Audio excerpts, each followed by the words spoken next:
Welcome back to this Guild Wars Let's Play. You're Sambo, Seraphis heals a lot, and joining us as always is the wonderful, the wise Regina Lacerda. How are you this evening? Hello. I'm well. How are you, Sambo? I'm very good. In fact, I'm so good I'm going to... Wait, what am I going to do? I'm going to do this. Let's see if I can type. Here we go. I'm going to play a mean air guitar. Woo! You know what? I really love the emotes in this game. Get down. Yeah, oh yeah. Well, I think I can top that. Oh yeah, I can get down and get really funky. Much better than that. Yeah. Yeah. Rocking the flute. Yeah, rocking the flute. Feeling the beat there, Reggie. Okay. Absolutely. Okay, I'm going to top you. There's another one. Hang on. This is one of my favourites. Although, oh, no. See, on my character... Okay, that's interesting. It must do different emotes. You're a bongo babe. Yeah, I'm a bongo babe, but I wanted to be a rock star drummer. I'm positive that there's characters that... Oh, there it is! There you go. Here we go. It's you. Look at it. It's the epic rock drummer. Oh, yeah, and the little bum wiggle. Look at it. Oh, my God. Butt wiggle. Oh, yeah. Look at it go. Talk about rock star syndrome. Love the intensity in the face. Yeah. It's drums, man. It's drums. Oh God, this is terrible. Anyway, welcome, folks. Welcome back to our next Guild Wars drumming Let's Play series. I hope you're having a great week, and it's nice of you to join us. We've got lots to do this episode, so let's get right into it. We can pull Reggie away from her. Come on, Rockstar. What are you doing? Good Lord. Delusions of grandeur. All right. Yeah. Now, look, one of the things... They're not delusions, babe. They're not... All right, excuse me, that's right, yeah. Well, of course, seeing you as you're going to have a brand new car, a Rockstar car to drive around in, let's hope I don't screw up again this episode. What I wanted to cover off with you folks is, very quickly... A fleet of cars. Legion, yeah, I know. I've got a funny feeling by the end of this series I'm going to owe you about 20 cars. Anyway... looking in my inventory, guys, we've got here a couple of items, and we've mentioned this in previous episodes, so I just wanted to quickly cover it off. Firstly, you'll notice some of the items I have here, as I'm hovering over them, they have the word unidentified. And just to recap on that, that means I need to obviously identify them, which will do two things. One, it will bring out another stat, because there's a stat hidden in there that's currently unidentified. That's why it says that. So if I want to make this item better than it is, I need to identify the item. And secondly, if we're selling items to the vendor, then an item is going to sell for a whole lot less if it's unidentified. Reggie, are you like me where you just simply can't bring yourself to sell an item that is still unidentified? I can't sell an item that's unidentified because you never know how much more money you could potentially get for it. Yeah, I know. You're just like me. You sound like you're a money whore, just like me. But it's a wise thing to do, because if you are selling something like this, look, you'll see there. What's it called? It's called a water wand. Currently, it sells for where is it? 1 gold in to the merchant. So what we're going to do right now is show you how this works. So if you look at a merchant, you'll see that one of the things you can buy, if you have enough gold, and I've just got myself over the 100 gold threshold, which is how much it costs, one of the things you can buy is an identification kit. And you'll see it says there, uses remaining 25, double click to identify another item in your inventory. Let's buy that. There we go. Now I'm poor.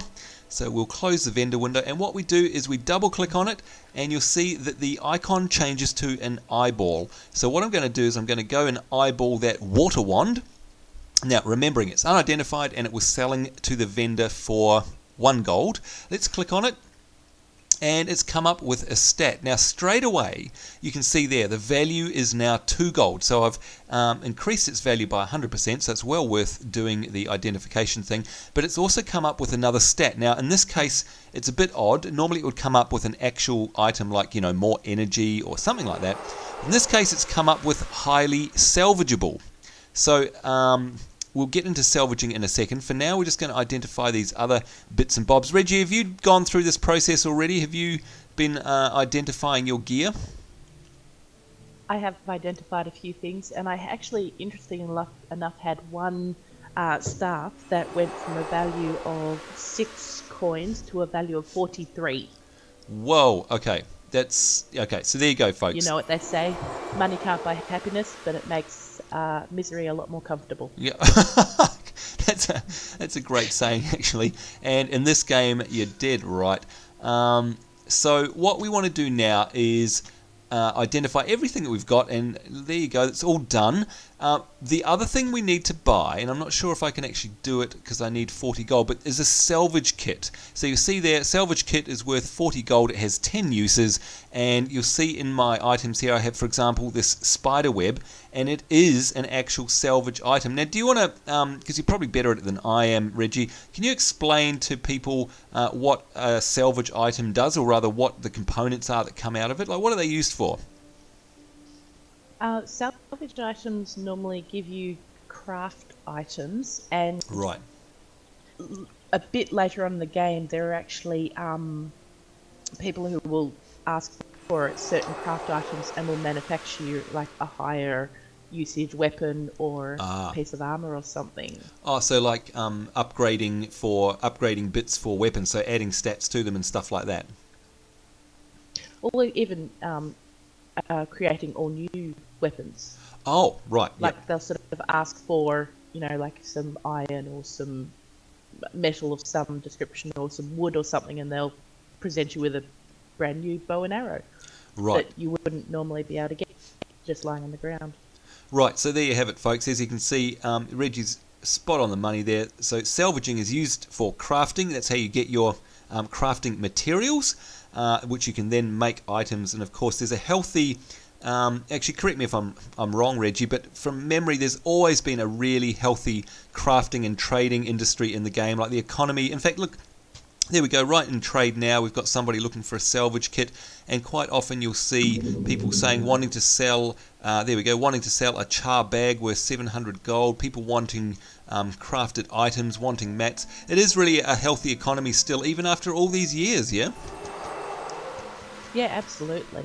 Absolutely. I mean, there's some salvage items that are a little bit rarer than others, and Right. certain parts of the game they'll be more readily available than other parts of the game, and then you can come back to the places that they're not so readily available and make some tidy profits. Yeah, nice.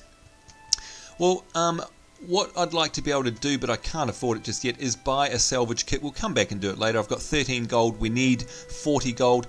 Once I buy one of them, it's exactly the same process. You double click on it and then salvage that salvage item to get mats. Now, what you can also do, though, is actually click on items. You don't just have to salvage items themselves. So, and again, Reggie, correct me if I'm wrong, but if I was to salvage this flame artifact that I have here, it's got a component to it which halves the skill recharge of spells. If I salvage that, I think it actually gives me a choice to either collect the crafting materials from the broken down weapon itself, or to be able to actually rescue that particular stat, which I can then get as like a scroll and apply that to any other item or weapon that I like. So in other words, salvaging can either devolve an item down into crafting materials, or it can remove the enchantment that you can then place on other items. Is that right? I'm pretty sure it is. I wouldn't be able to correct you if you're wrong on that, because I don't know if I've seen that. Right, I'm pretty sure later on, or in fact it might be when you get the advanced salvage kits, but it's definitely one way of making use of weapons that you get that you don't want to use, but you do actually want to keep the enchantment of them. So anyway, we'll see as the game goes on. So there we go, folks. That's how you identify things. Yep, and as you heard, Reggie made a tidy profit from 6 gold to 63, so it's well worth doing. Alright, so I think we agreed last time, Reggie, that it's time for me to do my profession quest, which means here, second profession, to take a Mesmer as my second profession, because folks, if you missed last episode, I've decided to go Mesmer as my secondary profession beside Monk. I have to try it out. You don't have to accept it. That's right, actually, good point, and that's the great part of the game. I need to pop along to the theatre. Now, do you remember where the theatre is, Reggie? Because it's been a while for me. It's nearby, isn't it? I think it's nearby, out the gates and up a hill somewhere. All right. Can you take us there? And that would be awesome. And then I get to get some new skills. I'll just drag you through this gate here. Yep, beautiful. And once again, folks, just reminding you that if you're in a party, sometimes it can be a bit annoying if one of your party members actually decides to hop out into the explorable area and you're in the middle of doing trading or something like that. It can be bad. Now, where did you go to? To all of us. Oh, there you go. Yeah, and I've been in parties before where people have done that, and like almost griefing, where you're in the town. They keep pulling you out of. Oh, there it is too. The actor's stage. Yes, oh, you're dead a, right. All right, so it's up here. Signpost here. Right, great. Beautiful looking. Isn't it? Outdoor. Oh, it's like an outdoor theatre. Oh, and there she is. Oh my God, that's right. I remember now. Look how awesome the Mesmers look. I love their outfits. Oh God, definitely going to be beautiful in purple. Yeah, that's Reggie's favourite colour. All right, so a Mesmer's burden. At the watering hole southwest of here, you'll find a rogue bull. Terrible creature, a menace to everyone. Here are some Mesmer spells to assist you. If you dispatch this creature for me, I'd be most grateful. So, yes, that's good. She's saying, since you're not a Mesmer already, when I teach you these Mesmer skills, you will lose the Necromancer skills that you have. Is that acceptable to you? In this case, it is. So you saw there on the bottom of my bar, 3 new pink spells have come up. Let's quickly open my K screen. And where are we? So we've now got 2 new sections in the attributes here. We've got Illusion Magic and we've got Inspiration Magic. And a quick look at them. What do we got? Conjure Phantasm. It's a hex. So for 2 seconds, the target foe experiences -5 health regeneration. So that's a nice debuff there. I've got another one called Ether Feast, which the target foe loses 3 energy, and I'm healed for 20 for each point of energy lost. Oh, Reggie, that's really symbiotic with the monk, isn't it? Because that's something that heals me. Given that I'm a monk, I never even thought about that. I mean, yeah, I did that deliberately. Yeah. Anyway. Of course you did. Yeah. Yep, no, yes, all planned ahead of time. Yep. Anyhow, and the final one here, Imagined Burden, another hex for 8 seconds. The target foe moves 50% slower. Oh, you know what? I really like having a movement speed reducing one because it means, because we're both ranged units, of course, it means that Reggie can fire off an arrow, and instead of the mob closing the gap really fast, I can throw this hex on them and they move at half the speed. So that's really handy. We can hopefully burn them down by the time they reach us. Okay, enough waffle from me. Let's have a look at my quest, a Mesmer's Burden. We've got to go kill a rogue bull. There it is on the mini-map. You probably won't know where it is because it's not on yours, I'd imagine. I don't think my quest shows up, does it? Follow you. Yeah, you have to follow me. No, it doesn't. Okay. Alright, so it's not far. In fact, we're almost halfway there already. And once again, folks, looking at the mission map here to find out where we need to go. And it looks like it's going to be... There it is, but we'll kill this aloe seed first. Whoa! Did that die really quickly? Light work of that. Yeah, good lord. Wow. Alright, so here's the rogue bull. Look at it. I'm going to let you go to town on it first because I don't want it aggroing on me. Oh, I put it on something else. Yeah, I did that too. No, there's a brawl here. Let's take care of that one, yeah.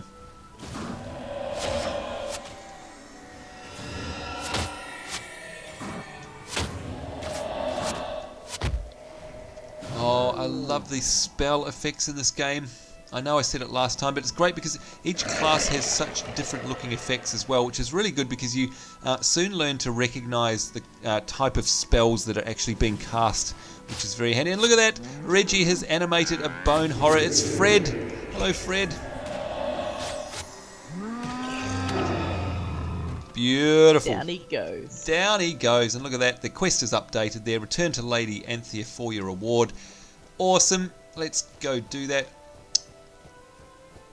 And of course, what I can do is hold down the Alt key, and when they get into range enough, we can... There she is, way over in the distance. Lady Althea, I can just click on her and auto-run, even though I can't see her from this far away. So it's so handy. Now, I've also... when I was holding down the Alt key there, Reggie, I noticed there's a statue nearby. Am I right in remembering that it's well worth actually going and clicking on statues, or am I dreaming? I'm actually can't remember what the statue. No, neither can I. About. We'll definitely have to go and have a look at it. Now, okay, look at this. Indeed. She said, I've shown the potential to be a good Mesmer, because killing cows obviously does that. Anyway, taking Mesmer as a secondary profession will give you access to all Mesmer skills and allow you to train in illusion magic, domination magic, and inspiration magic. But I must still bear the armor of my primary profession. Okay, so she's saying, once I make this commitment, you'll not be able to change your mind. I'm ready to become a Mesmer. Woo! There we go. I am now, you'll look in my party bar, I'm now a MOME, which is a monk Mesmer, and of course you can see Reggie there is an RN, which is a ranger necromancer. Congratulations, you've now got 2 professions, and Lissa, which is the deity, will guide me. Right, so now if we open up my K window, you'll see I've got a lot more in the list of attributes there, because what's been added to it is illusion magic, domination, and inspiration. And you'll see I've got 1 unused point that I can put in my attribute tree already. What I need to do is hover over my 3 new skills here and make sure that I put it in the right one. So what have we got? We've got illusion magic, inspiration, and illusion. So I've got 2 illusion spells. I'm probably going to put a point into illusion magic. There we go. And I'm just going to check my list to make sure there's no others there that I'm not using. No, that looks good. Alright, there we go. Alright, well, thanks for bearing with me through that, Reggie. I can see the statue of Lissa over there. I'm going to click on it. It's probably not going to auto-run that far, so we'll manually go over there. Now, are you ready to do those other 2 quests after we've looked at this statue? The ones that take us up into the snow? I've been really looking forward to those. I am indeed. Oh, I am absolutely. I'm lagging a bit here, but that happens. Whoops. Makes up for me lagging a couple of episodes. Oh, okay, so there we go. When you click on a statue, it just gives you a bit of lore, a bit of background, a bit of history. That's about it. Well, it's interesting that you said that this is the deity that you're allegiant to, because when I got my necromancer skills, it came up that my deity was Gren. Oh, Grenth, right. So we're actually... we have different gods that we're following. Yeah, right. Which is cool. I like that. The professions dictate the gods. Alright, so... they do, yeah. I have to return to... who? Armin Sabelin for my reward. Did you hand in your second profession quest? The necromancer quest? Yeah, under my primary quest it's listing a second profession completed. Have you already done that? I think I must have, because I haven't got anything listed there. Alright, well if you don't mind, we'll quickly I'll quickly run back there, because if we do the map travel thing, we'll drop party. Oh, and look, there's a collector. And Gwen's got a quest. Alright, so we're going to make a pit stop right at the front gate here. Going to hop over and see Gwen. You should be able to follow me, I think. How's your lag going? It seems to be alright at the moment. Famous last words, but it seems to be alright at the moment. Alright, this is weird, because she had a quest symbol and she said she's going to follow us, but I don't actually have a quest. That's weird. Not sure what's going on there, but anyway. I'm going to give Gwen a flower. Oh yeah, that's right, the red iris flowers that you pick up. Nice. And once again, folks, look at that. The flower matches my other flowers perfectly. Gwen is definitely an iconic character in the Guild Wars universe, so you definitely want to be paying attention to her. But let's quickly hop over here. We've got a collector, and if you remember in our last episode, we were talking about collectors a little bit. Oh, look, it's the belt pouch. This is where we get our belt pouch. So Reggie and I were talking about that just before. You'll notice in my inventory here, we've got slots to give ourselves new bags, and boy do we need them, because we're running out of inventory space. The very first one is a belt pouch pack, and it holds 5 items. And this is an example of a collector. So down the bottom here, he says, the currency needed for this is you need 3 more Skale Fins. Now if we look in my inventory, we'll see that I've got 2. So obviously the belt pouch costs 5 scale fins. How many scale fins have you got? I don't have any. Oh, you don't have any. So what this means though is that outside of questing, what you can do is you can actually just literally go find some scale, which of course are a type of mob in the game, and beat up on them until you've got 5 of those, and that will give us a belt pouch. Look, we're going to be heading north, I think, to the Wayward Wizard, etc, etc. I'm just going to look on my map. Yep, north up near the snow there. There it is, Foible's Fair, or Little Tom's Cloak, which is actually before there. That's where we probably want to head in Wizards Folly. Why don't we head up towards that way and kill some of the scale that are along the way, because we might get some fins, yeah? Sounds like a plan. Awesome. Oh, I love the countryside. Tend to be pretty easy to pick off. Yeah. What level are they? Here's some scale here. They're only level 1, for goodness sake. That's great. And of course, if we get 5 of these scales for Reggie, we can get ourselves some belt pouches, which we desperately need. Where'd you go? Oh, there she is. I decided to go for scale on the other side of the road.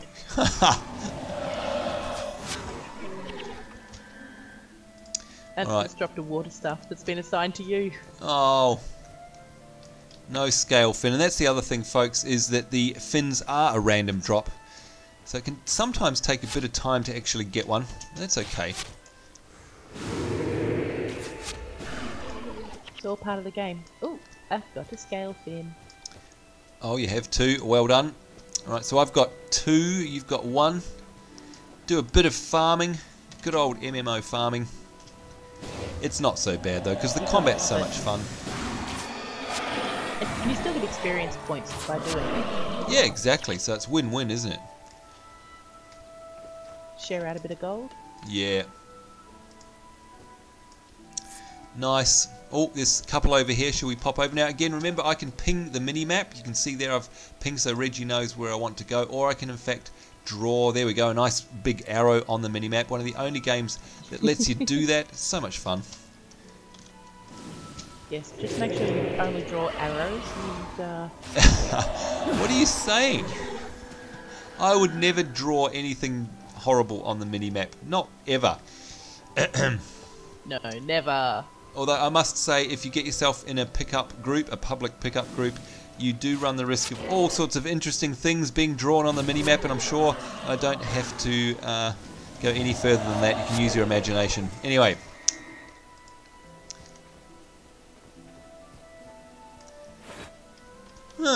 Not many scale fins. Never mind, I'm sure they'll come up again. Are there any more nearby, or should we head on up north? Oh, yep, there's some.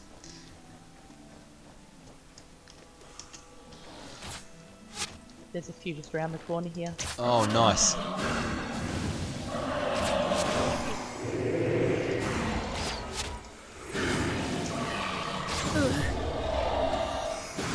Pick them up, who knows what we'll end up with. Yep.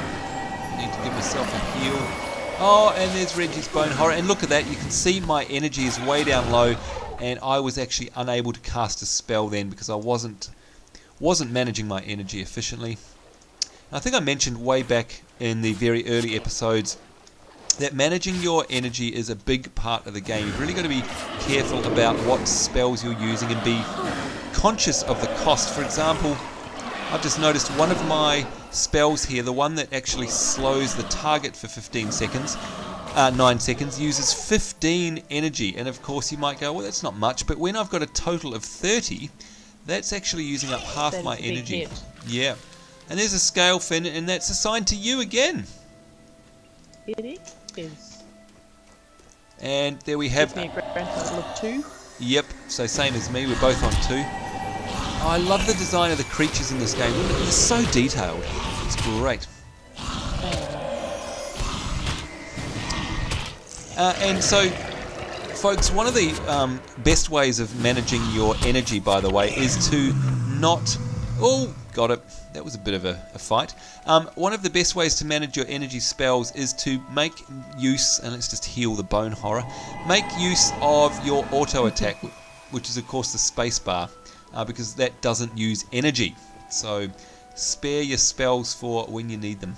Oh, there's another mob. Let's kill it while we're on our way.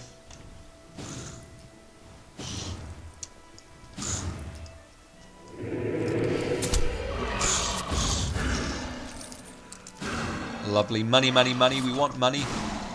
We do. And of course I don't mind if you run around and pick up all the money because you do give some to me.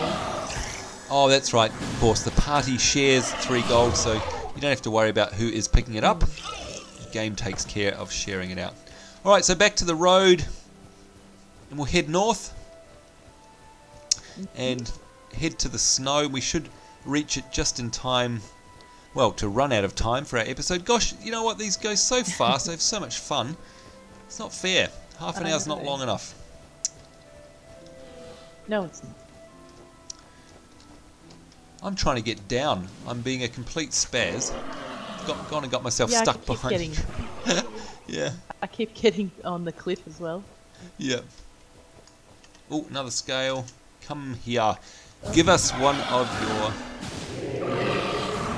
fins.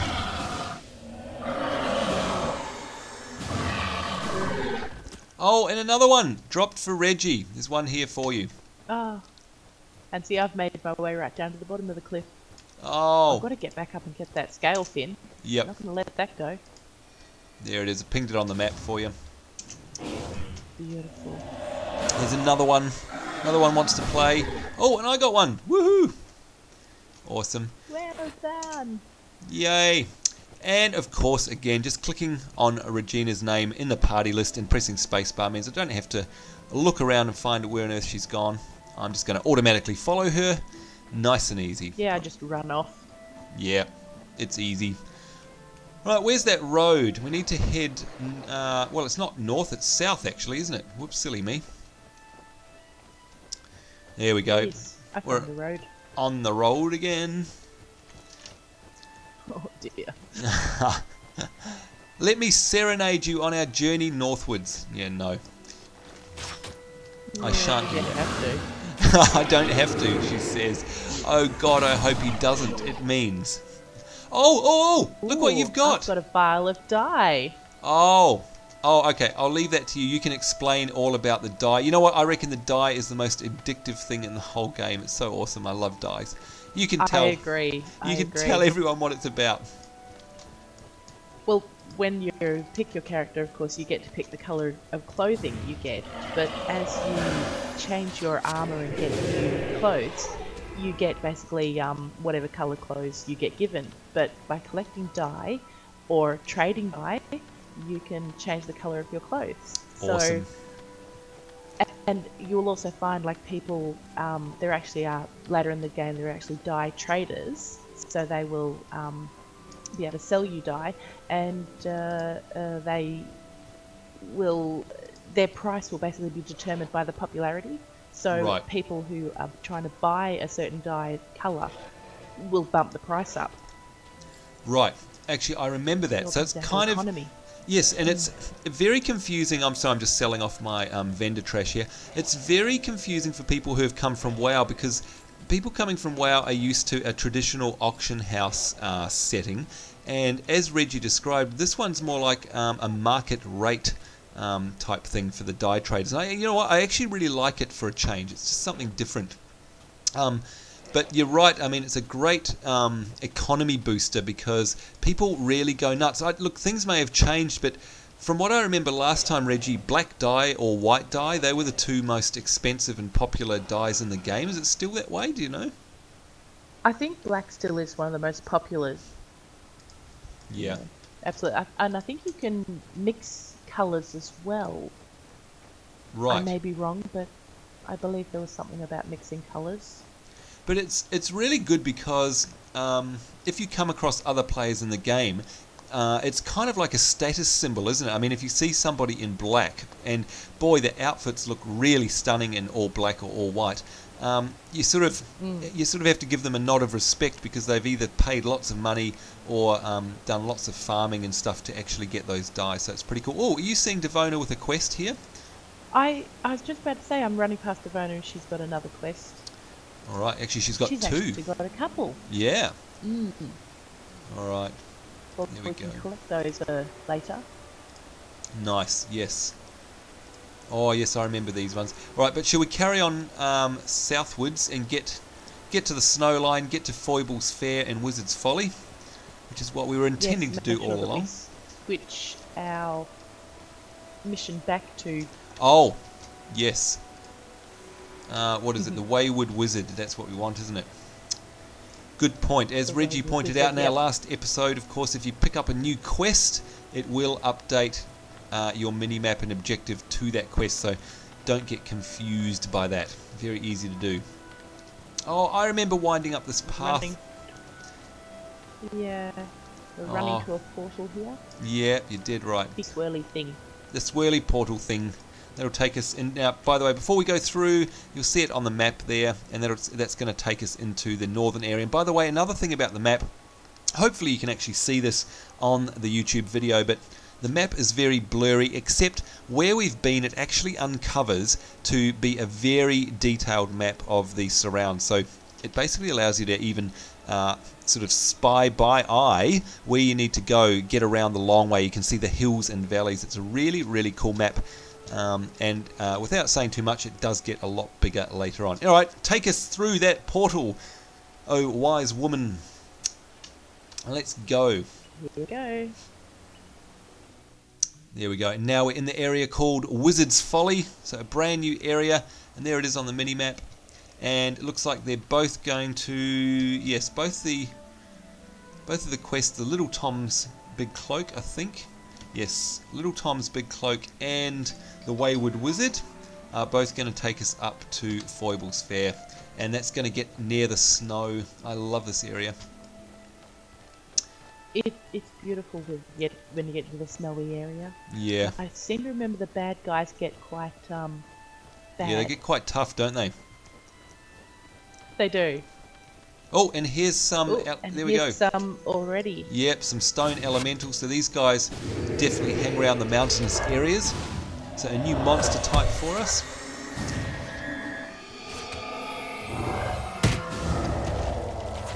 So how do you get blood out of the stone? Yeah.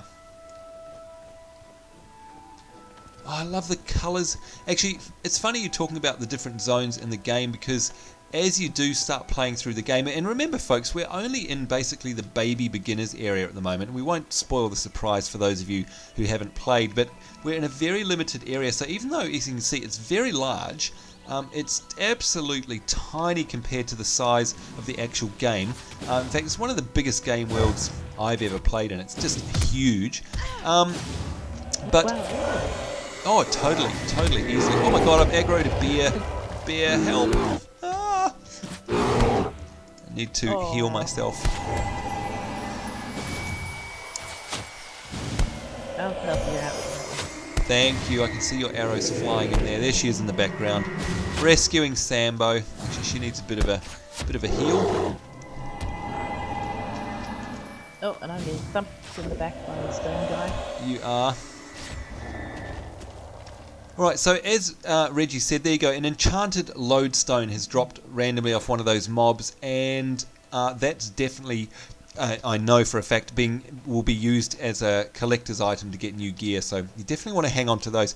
But what I was saying is, as you travel through the huge world, the differences in the zones is amazing. Like, there's so many varying themes.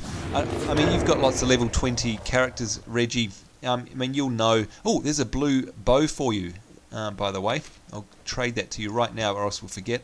There's so many different themes. There's desert, there's ice, there's swamps, there's lush forests, there's all sorts of stuff, and it just never gets boring. Now, you've got identification kit, haven't you? So you'll be able to identify that? I do. Alright. Mm-hmm. Oh, and I've got an earth staff in return. Thank you very much. I appreciate that. And of course I have an identification kit, so I can double click it and identify that staff, and it is highly salvageable, so we've definitely got to do the salvaging. Alright, so there we had an NPC up there that was dealing it to the monk. Here's our resurrection shrine. That's where we'll reappear if we die. And temptingly, up above us there is the snow. You can see the snow falling in the air. It's just absolutely beautiful. But we're not going there, are we? We're going into Wizards Folly, which is probably where we'll... no, Foible's Fair, sorry. The lovely fair, which is where we'll hand in these couple of quests and probably end it for this episode. And look, why is Gwen following us? I'd still like to know why they get you to do that. Is it just so we've got some company? I think it's a bit of company. I think she also can randomly heal. Oh, okay, so we've got a bit of a pet healer. I may be wrong on that. A pocket healer, though. Yeah. That would be nice.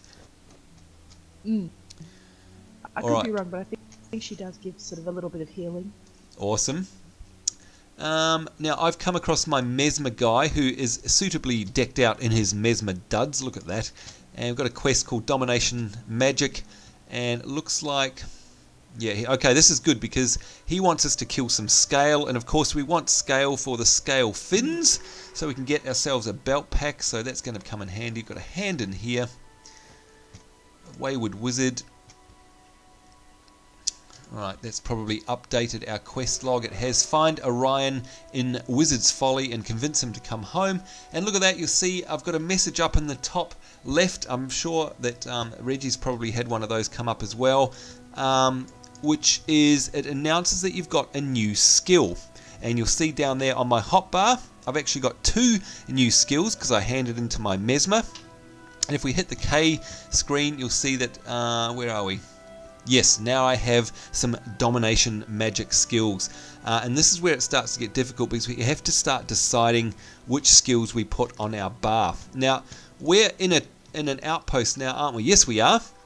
So this is the only time where you can do this. You'll see I'm dragging and rearranging my skills. You can't do them when you're out in the world because you're basically in combat. So when you're in a hub or a little town like this is when you can rearrange it all to suit how it the layout for you. Have you got a full skill bar now, by the way, Reggie?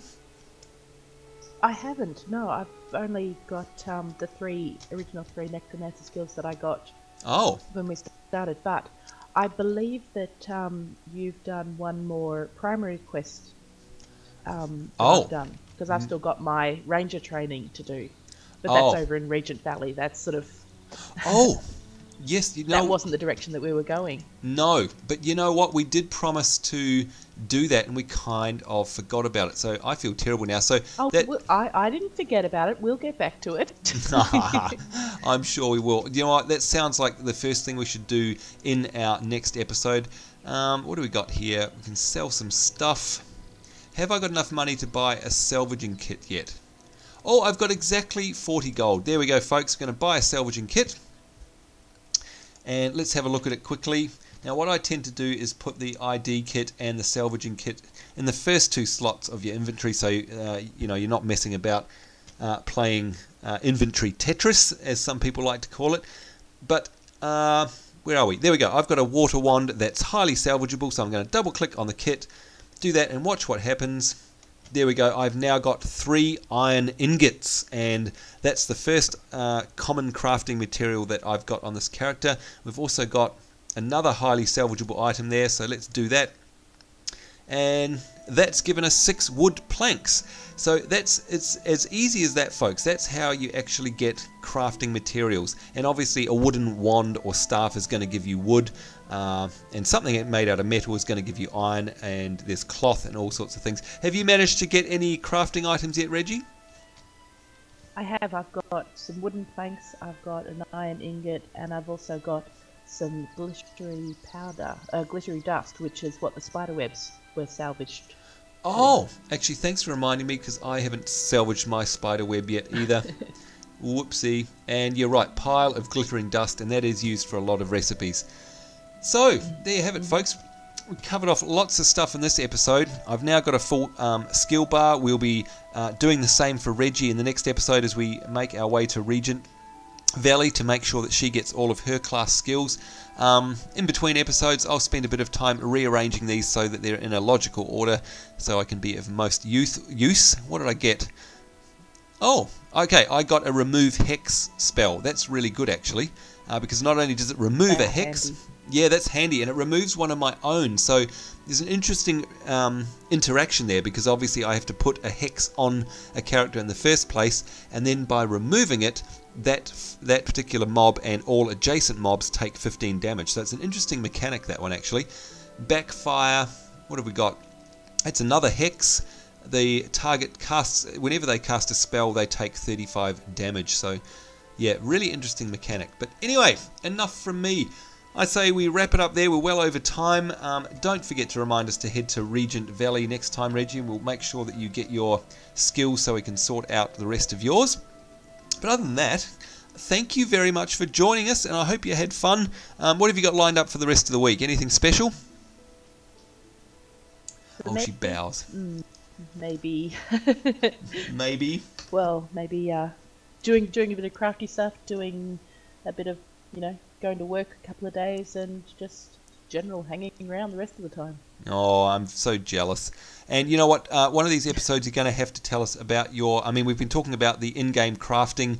One thing that you guys do need to know is that Reggie is, in fact, a real-life crafter. But we'll leave it there. We'll leave it on that cliffhanger, and you can tell us all about it maybe in the next episode, because it's so fascinating.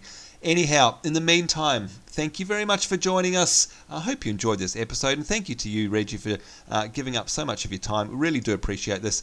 I hope you guys at home are having a great day. Thank you, and we look forward to seeing you next time. Until then, bye-bye. Bye-bye.